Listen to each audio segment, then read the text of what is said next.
York City with the first day of testimony in Sean Diddy Combs' federal sex crimes trial. After seating a jury of 8 men and 4 women, the prosecution delivered its opening statement, and they came out swinging. Prosecutor Emily Johnson said the public knew Diddy as a larger-than-life business mogul, but behind the scenes, he was forcing women into sex, using violence and drugs to keep them in line. She said Combs had an inner circle that helped him commit sex crimes, drug crimes, other crimes, things like arson and kidnapping. And then came the graphic details from what we now know are called the freak-offs, where Diddy allegedly recorded sexual encounters that he'd arranged between paid escorts and his alleged victims, including his former girlfriend, Cassie Ventura. Now, the feds say Diddy once forced an escort to urinate on Cassie. That came out in court today. When it was the defense's turn, they didn't deny Diddy's temper. They said, yes, he can be violent. They admitted that. Remember, that's not what he's on trial for. They said, yes, he's got anger issues, and his actions might warrant domestic violence charges. It was clever that they said that. But trafficking and racketeering, again, that's what the federal case is about. The defense says those don't apply. And all that freak-off sex, according to the defense, they say it was consensual. They said that Diddy's love of baby oil, and this was actually a quote, they said the love of baby oil was not a federal crime. Cassie Ventura did not take the stand today. She is expected to be there tomorrow, and she'd better soon. This is another very interesting part of all of this. She is about to give birth to her 3rd child any minute now, and she's about to get on the witness stand, about to have a baby. Another twist. 2 witnesses were called today, including a former security officer at the hotel, where Diddy is seen on video attacking Ventura brutally. You remember that video back in 2016. The prosecutors played the video. The witness testified that Diddy tried to pay him off with a giant wad of cash. The day's second witness was a male escort. This is where it really got very juicy, who says that he was paid by Diddy numerous times to have sex with Cassie while Diddy sat there in the corner masturbating and watched. He says he once saw Diddy throw a liquor bottle at Cassie and heard him beating her in another room. In court today for all of this was Lauren Conlin. That's the host of the hugely popular true crime podcast, The Outlier and Pop Crime TV on YouTube. There she is. There's Lauren. Also joining me now, NewsNation national correspondent Caitlyn Becker, who has also been all over the story. I want to start with you, Lauren, though, because I am so intrigued by what it must look like and feel like inside that courthouse. With these federal cases, we don't get to see anything, just those very weird, like, cartoonish sketches. What was it like in court? What's it like with Diddy's family there? Apparently he was blowing kisses at the kids. Sort of describe the mood for us. Yes, Brian, it's wild. Let me tell you, Diddy did appear nervous at first. He asked the judge for a little bit more water, but then you're right. He blew kisses to his mother in the front row. He seemed to give a thumbs up at one point. At another point in time, he was flipping through a Bible, reading a Bible. And if you'll notice, he's wearing these crew neck sweaters, this light color, which I think is pretty smart as a defendant, but he's kind of reminding me of a Menendez brother here. It's really interesting how defendants are dressed. I always make sure to pay attention to that. And additionally, his mother, Janice Combs, she walked into the lobby this morning looking incredibly somber, like she was dressed for a funeral. All black suit, black bag.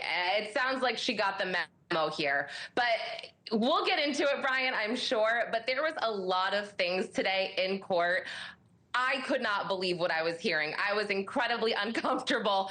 And yeah, in the government's opening statement, Emily Johnson actually said that Cassie did choke on the urine of an escort when Diddy forced this escort to allegedly urinate in her mouth. They did say inner circle numerous times, I believe, really trying to amplify the RICO charges. Diddy couldn't have done all of these crimes without his inner circle, right? Without his bodyguard, without his driver, without his assistant. They talked about alleged kidnappings, that one time He kidnapped his assistant to go and try to find Cassie when he thought Cassie was cheating. I mean, it was wild. I feel like I could go on forever, but I won't. Well, yeah, I mean, listen, the details are gross, and I think it's only going to get worse for you, Lauren, having to be in there. They start talking about the urination. I can only imagine where it's going to go from here. Caitlyn, what about Cassie? I mean, a lot of people thought we were going to see Cassie today. You saw the photo. She is 9 months pregnant. Is she expected tomorrow? Sort of what's the plan? She is, Brian. She's the third witness on the prosecution's witness list. We're going to have about an hour of redirect and recross tomorrow morning with the escort who was on the stand at the end of today. And then Cassie will take the stand. Her testimony is expected to go for the rest of the week. As you can see, she is extremely pregnant. So they're going to be doing her testimony slightly differently. They're going to be doing it in 90-minute increments so that she has breaks in between there to kind of rest, recover, use the bathroom if she needs it. I mean, like you see, she's very, very pregnant there, so they're going to handle it a little bit different. But this was actually a point of contention early on in the proceedings today because they were trying to decide whether or not, because of her condition, if they wanted her to be seated in the witness stand before the jury came in or to have her walk in. And then, the two attorneys on each side were kind of butting heads about that, having questions about whether or not it would be too prejudicial to have her already sitting there or if it would be beneficial to have her walking in, if it would influence the jury if they saw how pregnant she was when she was walking. So there were some questions about that early on in the proceedings today, Brian, but we do expect to see her tomorrow and her testimony to, like I said, last throughout the week. So they're going to get in. I mean, we thought it was graphic today. It's going to become extremely graphic and extremely hard to hear once she is on that witness stand. Yeah, and I'm going to get to the fact that she's 9 months pregnant and the impact that could have on the trial in a second with our legal panel. Because think about that. I mean, that's a visual there for the jury. She's going to get up on the stand about to have a baby. There's sympathy there. How does that play? And we're going to get to that in a second. But Caitlyn, Cassie's husband, Alex Fine, was he spotted in court today? I mean, has he been in and out of the courtroom? We saw him today walking in. He sort of slipped in during the lunch break when all of Diddy's kids and his mom were coming in and out of court. You see him walking in there. Our producer, Ava, happened to have been walking in at the exact same time as he was. So we were kind of expecting to maybe see Cassie today, but he went into the courthouse and tried to go into the courtroom proper, to sit in the same room where Diddy is being tried, but was escorted out. And then he actually listened to a good chunk of the proceedings from one of the overflow rooms where a lot of the media has to be. So he was in there today. Like I said, Cassie not in there today, and I don't anticipate us seeing her walk in, Brian. I mean, we have photographers and cameramen all over the outside of this courthouse hoping to see her as she goes in, but because of how pregnant she is, I would not be surprised if they took her in a different entrance so that she didn't have to walk through the throng of media outside. Lauren, tell me a little more about this male escort, the vibe that you got from him. What does he actually look like? Because all we've seen, again, are the very cartoonish, courtroom sketches. Did you find his testimony believable? Obviously, some of the stuff he said, I mean, the fact that Diddy's in the corner masturbating, he's having sex with Cassie. What did you make of it? Yes, I found his testimony to be incredibly believable. He seemed genuinely affected by what he saw happen to Cassie. This man truly seemed to care about Cassie. He did have, whatever you want to call it, some kind of relationship with her for probably about 1.5 years. And he actually testified that he, at a certain point, wasn't able to perform for Diddy and Cassie. He got erectile dysfunction because of what he saw. He said he saw Diddy at one point after an encounter drag Cassie by the hair from her computer seat all the way back to her bedroom while she was kicking and screaming and crying. And after she apologized and came out, he said that Diddy said, okay, you guys want to continue? And he couldn't perform. And that was it. From there, he could not perform after that. And he saw Diddy abuse Cassie 2 or 3 more times after that as well. And this is a muscular guy. He was 41 years old, a bit smaller, but again, he seemed incredibly affected by what he saw. And was there, just quickly, Lauren, was there a point where he talked about, because I was trying to follow the blogs, again, it's hard, you were in there, it's difficult for us on the outside. Did he talk about Cassie at one point being under the influence of drugs to the point that she was slumped over and Diddy still wanted him to have sex with her? He did talk about that. He said that he showed up one night and Cassie appeared to be high on something and she was slumped over on the couch. But he said that Diddy said, I don't think it's going to happen tonight.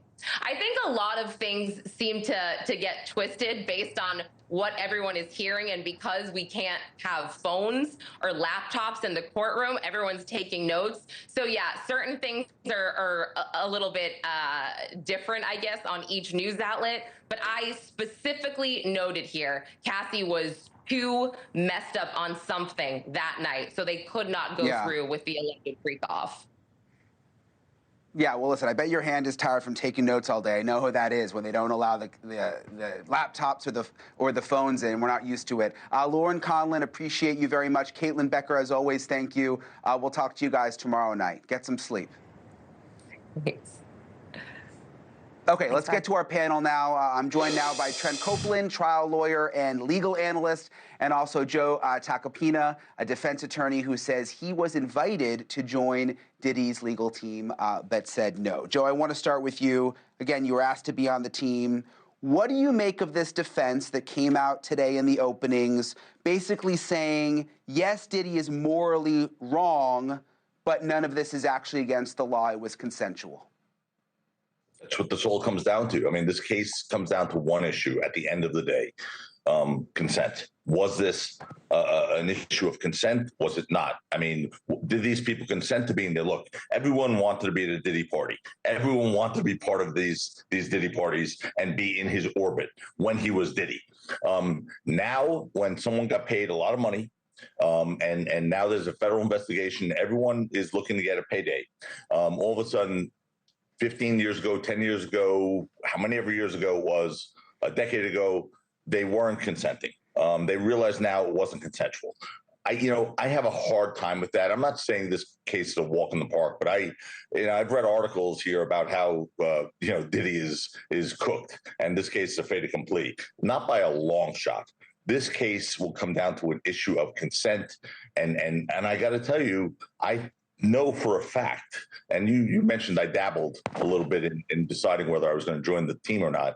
I know for a fact they have text messages that will refute a lot of these issues that the prosecution's holding out as far as these people not consenting. I know they do, and I know there's going to be text messages that will refute the issue, the fact that people saying, "Oh, I didn't consent," or "I didn't want to be there." Those messages, unless an alien sort of invaded their body or took their phone and created those text messages, are not going to be helpful to the credibility of these witnesses. So, Joe, they asked you to be on the team. I'm just curious why. I mean, it's a big case. I think it'd be pretty exciting. Why did you decide not to do it? There's a lot of reasons. I'm not going to get into that now. I mean, I've discussed it multiple times, but it was a lot of reasons, personal reasons, timing reasons. I just got off a big trial in LA for 6 weeks with ASAP, Rocky, and just, there was a whole host of things. A lot of it was a timing issue. A lot of it was business decision, and that's it. I said nothing against Diddy. I met with him several times. I think he has a very defensible case, a very tribal case. When you see in federal court, and I've been in federal court hundreds and hundreds of times, an opening statement that talks about urination and baby oil in the prosecution's opening statement as being the crux of the opening statement. I mean, I just never thought I'd see that day.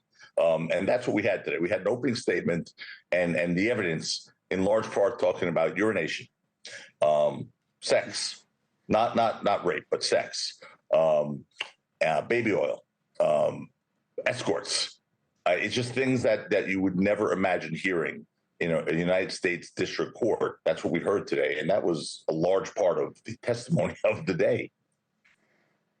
Well, I remember, Joe, when the charging documents first came out, when all this went down, it was all about the baby oil. Remember, they talked about, I forget, it was like hundreds or thousands of bottles of baby. I mean, that was a big part of this. Yeah, that was a big part of this from the beginning.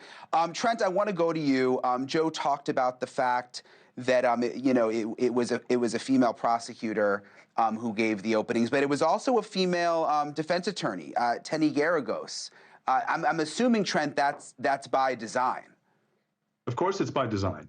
The reality is this is a case about sexual assault, sexual violence, and having a woman, whether you're the prosecutor or the defense, speaking first to the jury conveys to them a sense of understanding, a sense of compassion, a sense of, here's a woman, but the prosecutor side, who's telling the story about a woman or women who've potentially been abused. And from the defense perspective, their view is if we put a woman up front and center and she tells the story for Diddy, she operates as his attorney, as his spokesperson, as his mouthpiece, then that really will more likely than not resonate to the jury in a way that having a man say the same thing wouldn't. And so look, and by the way, always good to see my friend Joe, but Joe says he's surprised about what he heard in this case.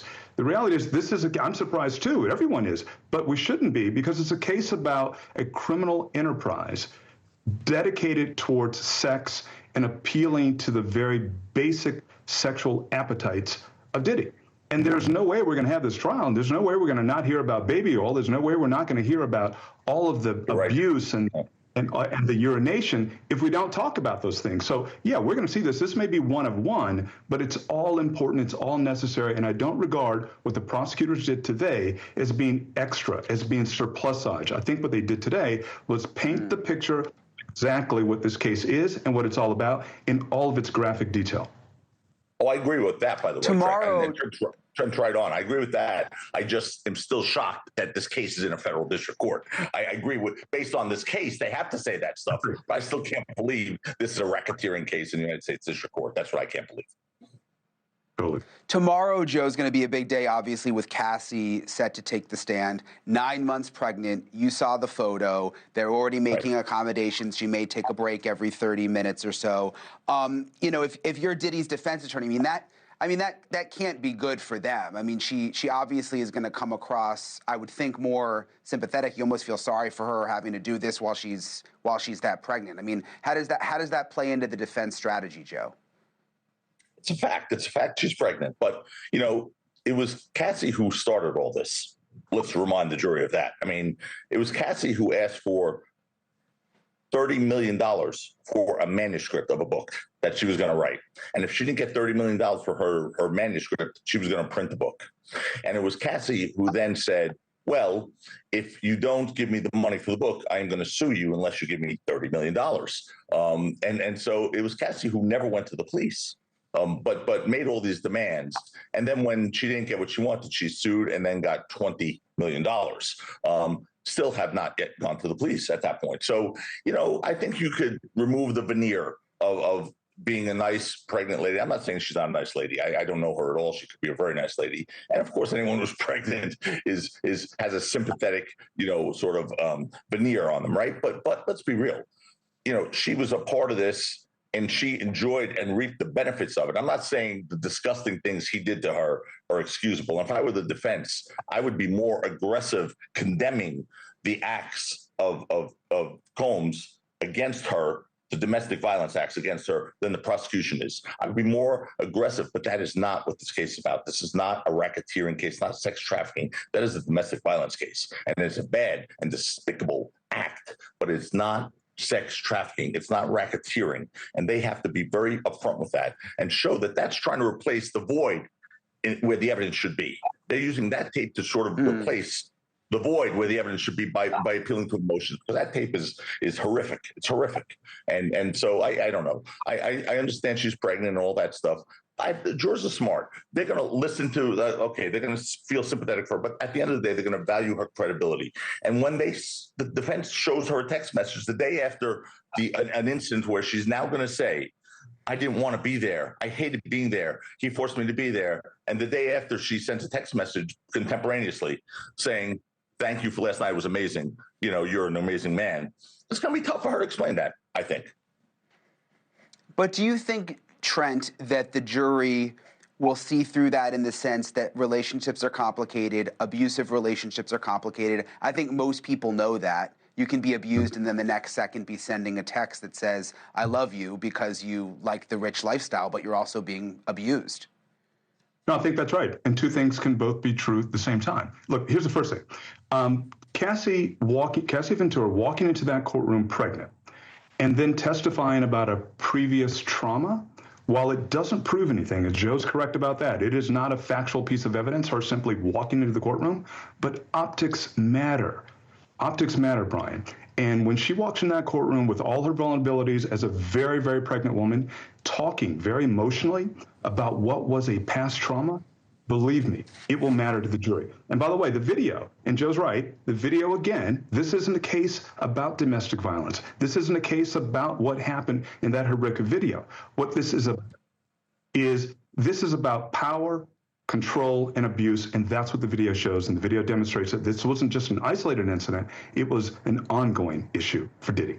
Thank you for watching. Subscribe below and download our NewsNation app right now on your phone, and you will get fact-based, unbiased news for all Americans.